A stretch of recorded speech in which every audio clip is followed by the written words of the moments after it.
Assalamualaikum warahmatullahi wabarakatuh. Halo semuanya, perkenalkan saya Dea Maharani Azhari dengan NPM 2210130100092.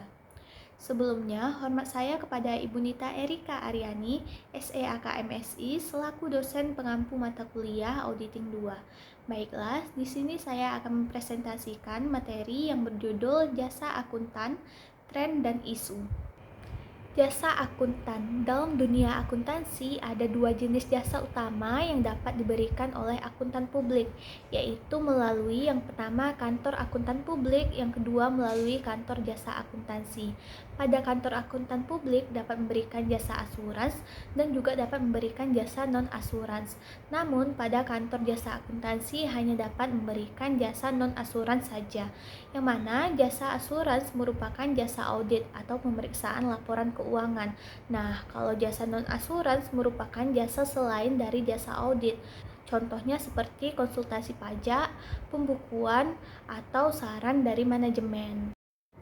Survei oleh Accounting Today terhadap 77 KAP di dunia yang berjudul Top Niche Service menunjukkan tren jasa-jasa yang menjadi tren dan pangsa pasar istimewa atau market niche. 10 market niche terbesar ada di atas 80%. Yang pertama yaitu International Tax atau pajak internasional, yang kedua business valuation yaitu penilaian bisnis, dan yang ketiga state and local tax yaitu pajak negara dan daerah. Nah, jasa yang di atas 60% sampai dengan 80% yaitu ada pada yang pertama attest service yaitu jasa atestasi, yang kedua ada pada jasa litigation support yaitu dukungan litigasi. Yang ketiga ada pada estate atau trust atau gift tax planning yang merupakan perencanaan pajak warisan atau hadiah. Yang keempat, industri specialization atau spesialisasi industri. Yang kelima, jasa merger dan akuisisi. Yang keenam, jasa forensik dan juga jasa pencegahan kecurangan. Yang ketujuh, non-profit organization atau organisasi nirlaba. Fee split atau pembagian pendapatan dari 10 KAP terbesar. Fee split dibagi dalam 4 kategori jasa. Yang pertama, jasa accounting dan audit. Yang kedua, jasa perpajakan. Yang ketiga, jasa manajemen dan konsultasi, dan lainnya. Dapat kita lihat dari tabel berikut ini menunjukkan 8 dari 10 KAP terbesar mendapatkan pendapatan terbesar dari jasa accounting dan audit.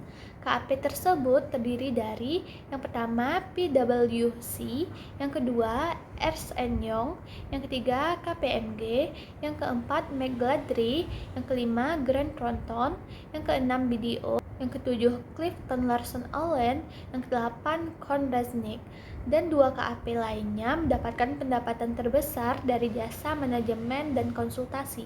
KAP tersebut terdiri dari yang pertama Deloitte, yang kedua Crowe Horwath. Dalam pemberian jasa akuntan.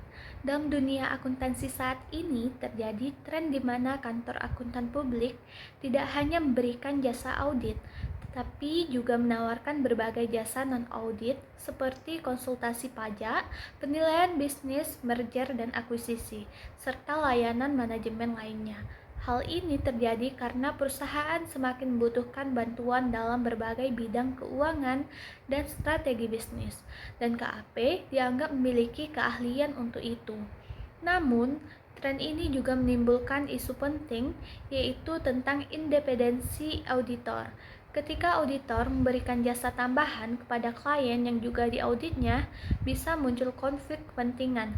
Auditor mungkin tidak bisa lagi bersikap netral karena terlibat terlalu dalam pada urusan klien. Bahkan jika auditor tetap profesional, kesan dari luar bisa menunjukkan bahwa audit tersebut tidak lagi objektif. London Stock Exchange Group salah satu bursa efek terbesar dan paling berpengaruh di Eropa, menyadari pentingnya menjaga kepercayaan publik terhadap hasil audit. Oleh karena itu, LSEG mengeluarkan kebijakan khusus untuk mengatur pemberian jasa-jasa non-audit oleh auditor eksternal. Kebijakan ini muncul setelah adanya Sarbanes-Oxley 2002 yang juga bertujuan memperketat aturan akuntan publik pasca berbagai skandal keuangan.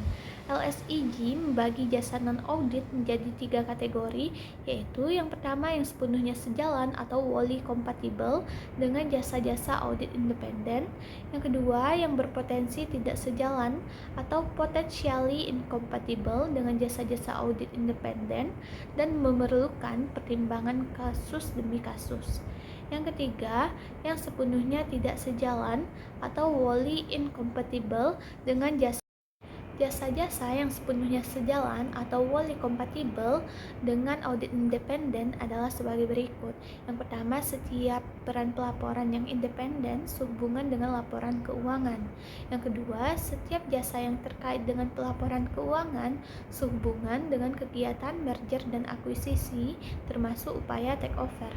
Yang ketiga, konsultasi mengenai akuntansi keuangan atau pelaporan mengenai review pengendalian. Yang keempat, internal. Yang kelima, jasa-jasa yang ditetapkan oleh ketentuan perundang-undangan boleh dikerjakan oleh auditor eksternal. Yang keenam, setiap jasa asuransi yang independen. Berikutnya, jasa-jasa yang berpotensi tidak sejalan atau potentially incompatible perlu pertimbangan kasus per kasus adalah sebagai berikut. Yang pertama, taxation service termasuk uji kepatuhan, konsultasi perpajakan, dan perencanaan pajak. Yang kedua, jasa pensiun dan aktuari. Yang ketiga, due diligence reviews. Yang keempat, pemberian nasihat di bidang perbendaharaan. Yang kelima, jasa hukum. Yang keenam, independen. Dan yang ketujuh, jasa lain yang tidak termasuk jasa-jasa yang sepenuhnya sejalan atau sepenuhnya. Untuk selanjutnya, jasa-jasa yang berpotensi tidak sejalan atau wholly incompatible dengan jasa audit independen adalah sebagai berikut. Yang pertama, jasa accounting dan pembukuan. Yang kedua, pemberian jasa audit internal. Yang ketiga, jasa perekrutan dan remunerasi tenaga pimpinan. Yang keempat, jasa penilaian yang berdampak material terhadap laporan keuangan. Yang kelima, jasa penilaian aktuarial, kecuali jika penilaian tersebut tidak berdampak material terhadap laporan keuangan. Yang keenam, setiap peran di mana KAP atau partner atau karyawan memberikan fungsi manajerial atau fungsi pengambilan keputusan. Yang ketujuh, jasa-jasa yang melibatkan KAP yang bertindak sebagai penasihat jasa-jasa bursa. Hasilnya memengaruhi audit judgment berkaitan dengan saldo yang material. Yang kedelapan, merancang, menyediakan, atau mengimplementasi setiap sistem merupakan bagian yang penting dari accounting system atau yang menghasilkan laporan keuangan. Yang kesembilan, melaksanakan jual beli, penjaminan, atau promosi saham. Yang kesepuluh, setiap peran dengan kepentingan bersama, termasuk pengaturan bagi hasil yang tergantung dari sukses usaha. Fee berdasarkan sukses satu kali diperkenankan jika pengaturannya tidak mengancam independensi dan objektivitas auditor eksternal. Kesimpulannya, dalam akuntansi, KAP dapat memberikan jasa audit dan non-audit, sedangkan KJA hanya boleh jasa non-audit. Saat ini, banyak KAP menawarkan jasa non-audit karena kebutuhan perusahaan yang semakin beragam. Namun, hal ini menimbulkan isu independensi auditor, terutama jika jasa non-audit diberikan kepada klien yang sama dengan klien audit. Untuk menjaga objektivitas auditor, LSEG membuat aturan yang membagi jasa non-audit menjadi 3. Yang pertama, yang sepenuhnya sejalan dengan jasa-jasa audit independen. Yang kedua, yang berpotensi tidak sejalan dengan jasa-jasa audit independen dan memerlukan pertimbangan kasus demi kasus.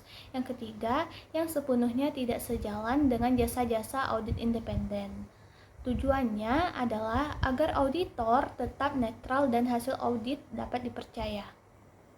Sekian presentasi dari saya. Terima kasih atas perhatiannya. Saya akhiri. Wassalamualaikum warahmatullahi wabarakatuh.